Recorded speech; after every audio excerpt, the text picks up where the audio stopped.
welcome to the Cuckoo Snaps podcast. Our guest this episode is Sean Kim and Grace Kim from New Life Fellowship.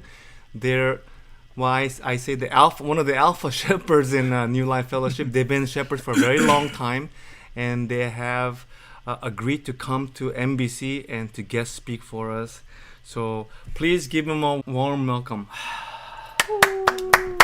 Sean and Grace, it has just by chance, it touched on them to host my wife and I when we were visiting New Life Pastor Seminar for House Church. Mm-hmm. And we were there from like Tuesday till Sunday. That's right. So they've been gracious enough to open up their homes. They had a spare bedroom up there, and we were able to stay. And it was a really great experience. I got to learn a lot about the shepherds, about what the whole house church movement is about, and how Seoul Baptist Church and the New Life Fellowship has taken a great part in making this movement accessible to a lot of other parts. So I wanted to just ask you just briefly about your history at New Life Church as a shepherd, just speaking in generalities. Sure. How it started and how you got to go to that church and whatnot. Sure. Yeah. So I guess just a brief history. So New Life started in 1997. And we started kind of with house churches, but we had to do a little bit of reorg, I think, in the beginning and train our original shepherds just a little deeper.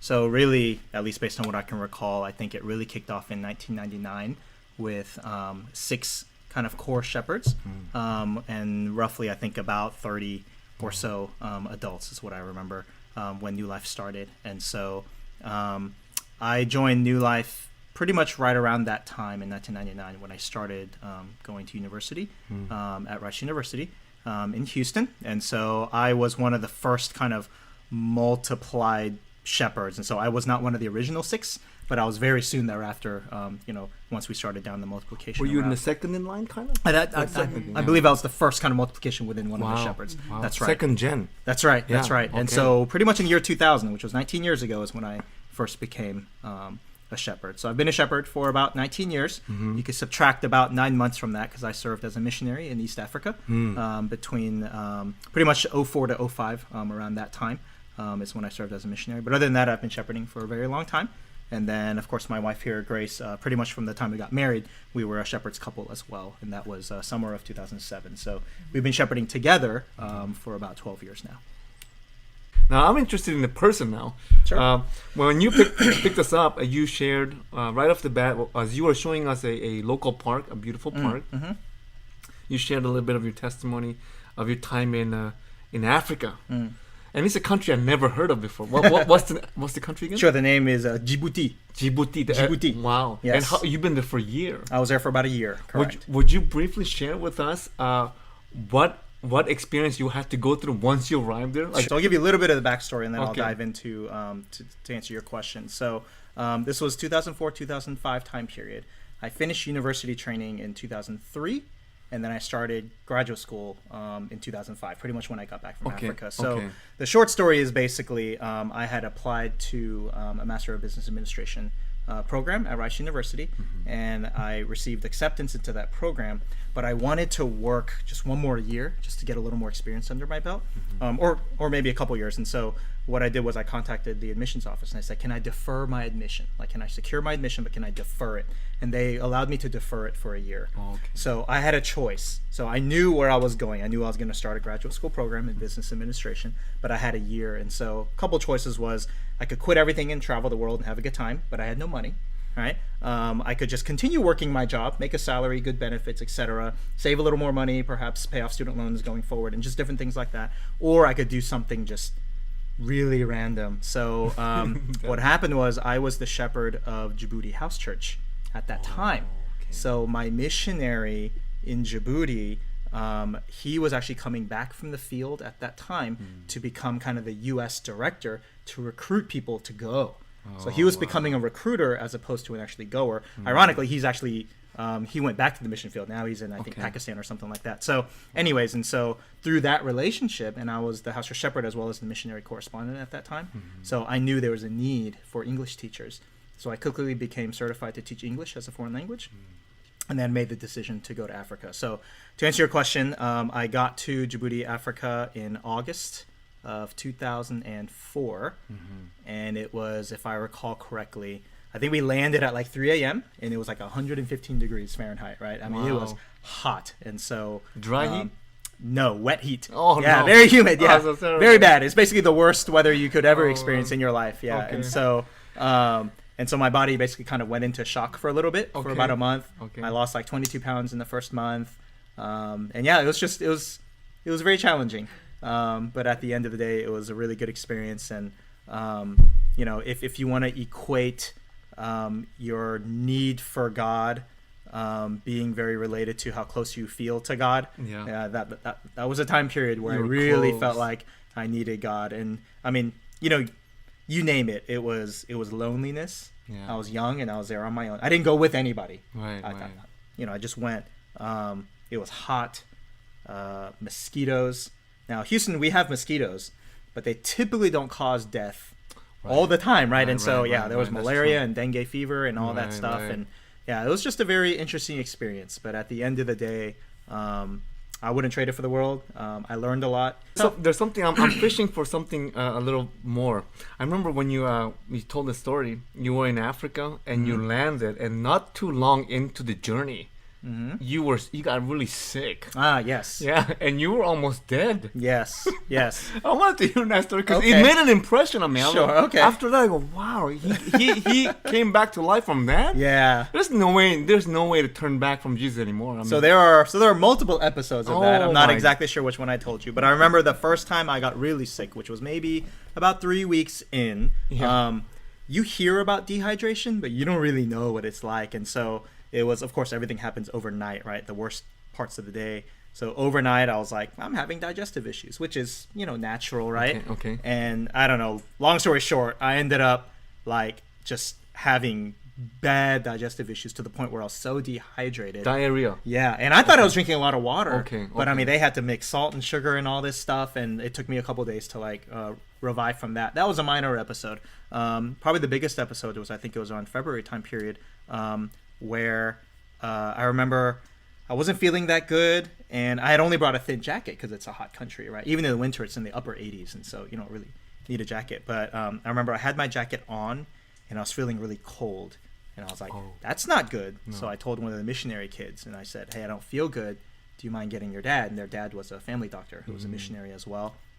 And all I remember was he came to me, asked me a couple of questions, gave me a shot in my leg so I wouldn't throw up, gave me some medicine, and basically I was out for a week. And what had happened was I think I caught malaria. And then during that week I lost my hearing because I guess that was some of the side effects of the medicine and just different things like that. And so I ended up having 2 episodes of malaria. One while I was there and one, interestingly, when I got back. Yeah, because it lived in my liver. You know, it's like a parasite that lives in your liver. And so it came back when I got back to the States. But I think there was some medical advancement at that point, and then I ended up going to an infectious disease doctor, and I think they gave me something that eventually wiped it out. But yeah, but that was pretty tough. That was pretty tough. Yeah, because I remember the first time I heard the story, I think the doctor gave you like he gave me a prognosis, like you can either die. Yeah, that's right. Yeah.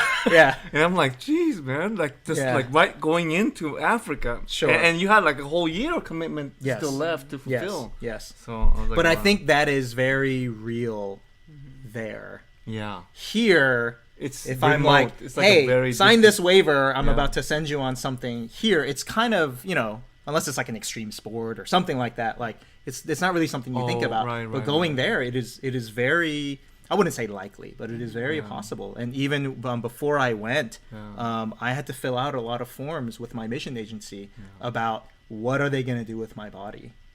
You know, if I do happen to pass away there, who's going to pay, and how are you going to pay to transport it back from that country to where I want to be buried here? I mean, there are a lot of specific things that I recall going through. I was young and I didn't really know what I was, you know, but yeah, that's a very real risk, and so that's why I believe it really is a special calling. I don't know if you're doing stuff. I don't know if you remember me telling you after I hear your story.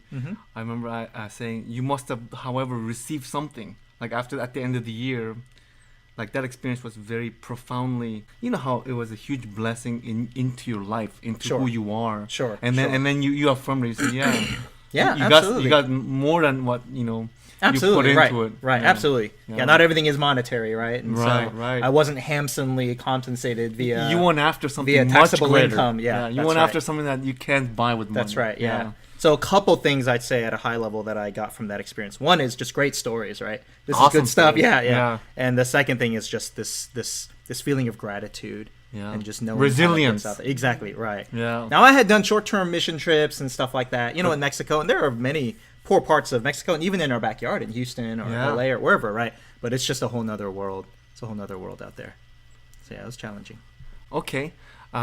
Moving quickly along, the next topic that I wanted to kind of touch on was it relates to your wife. You know, you married, and when we were there, you talked about how both of you are kind of like the car culture people. Yes. Like I know California is very high car culture, It is, but yeah. I didn't know that the Texas was also very much into cars. Mm-hmm. In fact, Grace here, you used to have like a collectible Supra. It was like a nice 98 Yeah. Supra Toyota with like low mileage. Yeah. Yes, Twin yeah. turbo. And then you sold it, I think, even with like not even at a price loss. You actually paid at the same price, or did you make a profit no, on it? Roughly. lost a little bit. I don't know about a profit, but Yeah. but we sold it at a pretty high. Like pretty much the same price you bought it for. yeah, because you I bought it Close, used. Yeah, yes, yeah, it was yeah. pretty Close, close. It very was pretty close. close. After nice. 10, Yeah. It 10 retained its years. value after Oh, 10 Yeah, years. 10 years. That Yeah. was Wow. my best financial. That's right. Yeah, hard to do. Yeah. decision. So it's not about buying a cheap car all the Yeah. time. I know, I know. It's you gotta buy a Yeah, classic car. that's right. And The Supra cost was is depreciation. yeah. That's right. That's right. So I want to put you in front of camera and then have you share with the rest of the world what your stories about racing days. Sure, Your okay. racing days. Okay. What were you driving when you were racing with? Was it like? Did you go to the races to? Like on your date with Grace, or like what was your motivation to go into Sure. the races? So there's a long history, but essentially a friend of mine from college was like really into cars. And we're talking about like mods, right? So we're talking about buying a stock vehicle, and then switching out the kit. lights, Turbo. Yeah. body kit, Yeah. turbo, whatever, Yeah. the intake, the exhaust, all that stuff. So Yeah. I was not part of that culture at all when I first got introduced. Okay. But okay. through just friends, Mm-hmm. we formed a team called Team Halcyon. Okay. Yeah, we call it a racing team. Okay. I'd say we're a pretty lame team. Right? Yeah, we had some we didn't we do had some much pretty racing. slow cars. Yeah. Like there were certain teams that were like known for something. Like Jackson Racing had like superchargers, and there were other teams that were known for certain things. Okay. We were just known for being cool people. We weren't even Asian. It was very multicultural. It's multicultural. Oh, for wow. So we were sure. just Yes. thought it was Interesting. cool. So I had a stock 2000 Honda Civic EX. So I got the exhaust on it. And in order to get a good deal, I got the exhaust that someone had dropped, so there was a dent in it, and so I got Nice. half price. Like it was good stuff. It was good. That stuff. was the extent of your modification. No, I switched out my The lights. lights? Okay. The super white Yes. lights. Yeah. At one point, we used the wrong filament. The HID Yeah, and lights. so it burned out my fuses. I mean, it was Oh, very annoying. Yeah, I But- had the 8-ball on my steering wheel. But no actual performance upgrade. No, because I Not- didn't not have for- the. Yeah, we didn't have the money. That- Right, we didn't have the money. No Yeah. one was sponsoring us at the time. Yeah. Yeah. Did you race too? Were you in the same team? We're on the We same team. were, We're on the yeah. same team. Did she drive a special car? Did you drive a car? Just the Supra. Yeah. Oh, you That were was my car. you were legit going on.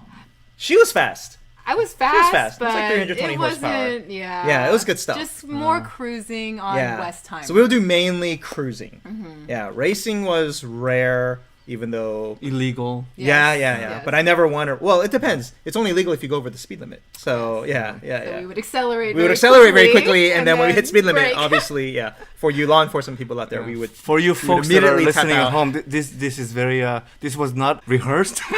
They know they're on camera. The point of it is that I wanted the viewers to know that Christians are fun-loving people. Mm-hmm. Sure. You know, while I'm teaching Living Life, Pastor Eric talked about how a lot of the images that we know of Jesus Christ is of the last 48 hours of his life. Very serious, very stern. Sure. But when you look at and when you examine his character, personality, he was a fun-loving guy. To use Pastor Eric's words. Yes. He went to a party. He used to go to he went to a wedding, turn water into wine. That's right. Hang out with tax collectors. Yeah. You know. So he would hang out with the rebels. Yeah. So that is true. So I wanted people that are from the unbelieving side to come to know a group of people that are in the Christian church that are fun-loving, funny, witty, all those things. Yeah. We definitely have a good time. Yeah. And I mean, to your point, I mean, Jesus was known by the Pharisees as like a drunkard and a glutton. Like, that's right. He drank. And I don't want to get into the whole, politics and religious things about grape drinking. Juice is what. That's right. Yeah. He probably drank some grape juice, and then a glutton, like he probably ate out a lot. Yeah. And so I try to follow Jesus' model by eating good food, and we love good food. We love good food, and that's partly why we're here in Southern California. So, yeah, that's true. At any time you can like kind of lean in and answer also. Sure. I've been watching this house church movement, and then I see trepidations from people, like from young people. If I were to approach them, they are aware that the commitment that is expected of them as shepherds is pretty high. Because when my wife and we went to visit New Life, all the shepherds were lined up giving very polished testimonies over, years of service. And there was a Pastor Joshua from Australia kept asking, how long do you expect to do this? And what do you mean how long? They all answered, until we die. They're like so committed to this thing. And it was very convicting for me. It was beautiful. And I go, wow, these are a group of people that are understanding what the Christian life is about, what discipleship is. Now you have 20 years. That's definitely veteran status. You guys been there for a while and done this for a while. Have there been some times when you were like difficult, like you were going, I don't know if I can continue to do this. I don't know if this is sustainable. Did you ever have those doubts? It's definitely not easy.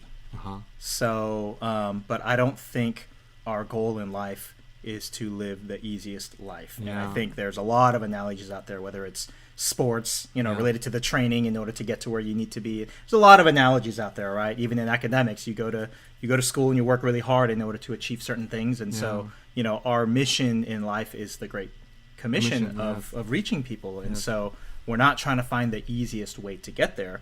We're also not trying to find the hardest way to get there. We're just trying to find the best way to get there according to God's word. And so our understanding of reading God's word is through relationship building. That's how we bring people to Christ, right? And so, to your question of iffies and doubts and things like that, because it's not easy and because it's challenging, there are periods where I guess we just kind of think to ourselves, this is really hard, right? Are there glimpses of thoughts of like, could there be an easier way? Possibly. But I think we know that we are in the people business.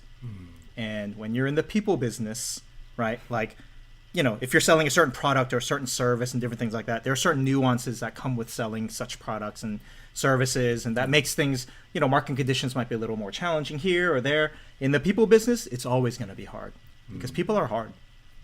People can be very frustrating. People can be very annoying. People can be very weird. People can be very different in their thought process, right? And their view of the world. But at the end of the day, God loves these people. And so it is our mission, and he has called us to be his hands and feet, no matter how similar or different, these people are from the way that we think. So, yeah, it is challenging. I'm sure there are multiple, shepherds at New Life who have contemplated, is there an easier way? Is this the right way? Can we quit? That kind of stuff. Right. But I think a lot of that really boils down to leadership. And so we are blessed to have Pastor Eric, who is, among many things, very consistent.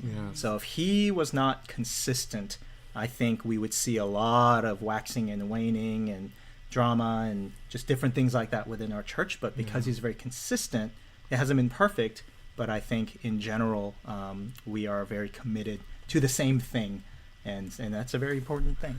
But it sounds to me like you're fully convinced that this is the best way, to carry out the commission as in your context as New Life Fellowship, and it has worked. I see it paying Sure. dividends right now in a huge way.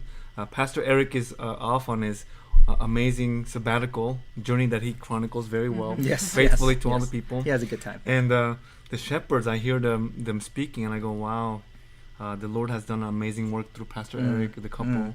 You guys are just so blessed to be part of that church. And I know as a new house church pastor at NBC, I see kind of a working model. I would love to see NBC now eventually 10 years down the line flourish into something like that.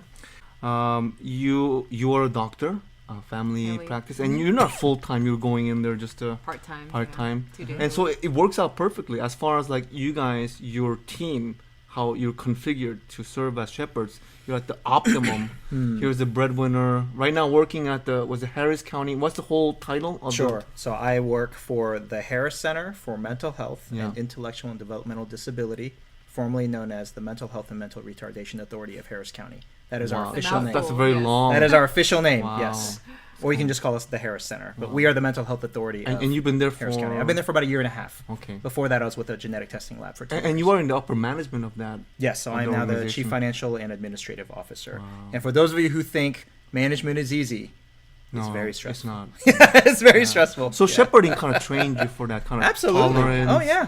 Oh, yeah. resilience. Because at the end of the day, even while like I'm ultimately in charge of the money at this organization, about $300 million a year, but at the end of the day, the job is people management because I can't do the job myself, right? And so it's people management, and shepherding is really good training on people management because unless I don't even know if it's a good model, but unless you have a house church where all the members think exactly like you.